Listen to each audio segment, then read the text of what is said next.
It's been 8 years since a U.S. government contractor for the National Security Agency leaked classified documents that rocked the U.S. intelligence community. Perhaps the most shocking of Edward Snowden's revelations was the existence of an NSA listening facility here in West Virginia. And despite multiple reports that the NSA facility closed along with the Navy base in Pendleton County at Sugar Grove in 2016, our Annie Moore recently found the base is still in operation. As far back as we could research, the NSA has never spoken publicly on the site until now.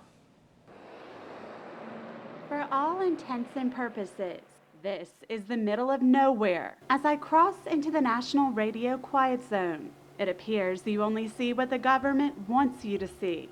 Green Bank, the world's largest steerable radio telescope. Cell phones and Wi-Fi are restricted to limit interference with the telescope. And for some people, that ability to disconnect is part of the lure. Nice and quiet, peaceful, no crime. It was what drove journalist Stephen Kersey here to write his book, The Quiet Zone, unraveling the mystery of a town suspended in silence. My distaste for this device kind of led me to West Virginia, where by state and federal laws, there are rules against having these cell phones, against having wireless devices. While the Green Bank telescope has the ability to listen deep into the universe and monitor for the existence of extraterrestrial life, these satellites on the other side of the National Quiet Zone may be just as crucial, but their work is classified and shrouded in mystery.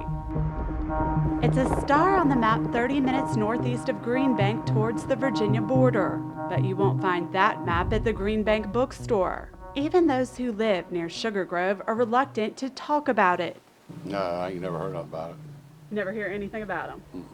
We don't hear nothing about that. Up on the top of the hill, that's still operational. You don't hear anything about it? No, it's quiet. How quiet? Very quiet. But even U.S. Senator Shelley Moore Capito acknowledges that something is going on up there. Great majority of Sugar Grove was sold. I think some assets that were probably classified are still probably being used. In Green Bank, it's about science. In Sugar Grove, it's about secret surveillance. Both sites were built at the start of the Cold War, but with very different purposes. Kersey says Green Bank was built in a football shape, while Sugar Grove was built in a bowl. The dish, the intent of it was to kind of point it at the moon and to be able to capture Soviet signals as they bounced up from the USSR and from satellite countries up to the moon, and they would, land in that dish in Sugar Grove, West Virginia. He says the NSA started to take an interest around the 1980s, before taking full control of the upper base. For years, their antennas ran largely under the radar.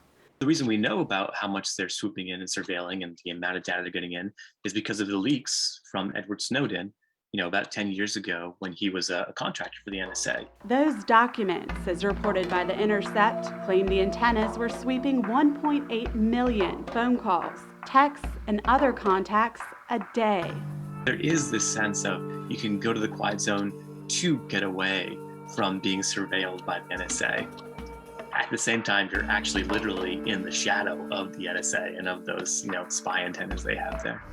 Traveling through the quiet zone, there's an intangible sense that you're not alone. You don't need to be light years away to get the feeling here that someone, somewhere, is listening.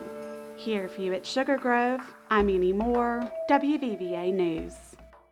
Thank you, Annie. And we reached out to the NSA for more on the work that goes on at Sugar Grove. Just in the last couple hours, we received the following response from an NSA spokesperson. And they've never commented before, like we said at the beginning of that piece. It says, quote, "The mission of Sugar Grove Research Station is to support communications research and development for the Department of Defense." And meanwhile, if you're interested in learning more about the National Radio Quiet Zone or planning a trip for yourself, you can check out Kersey's book. It's called The Quiet Zone: Unraveling the Mystery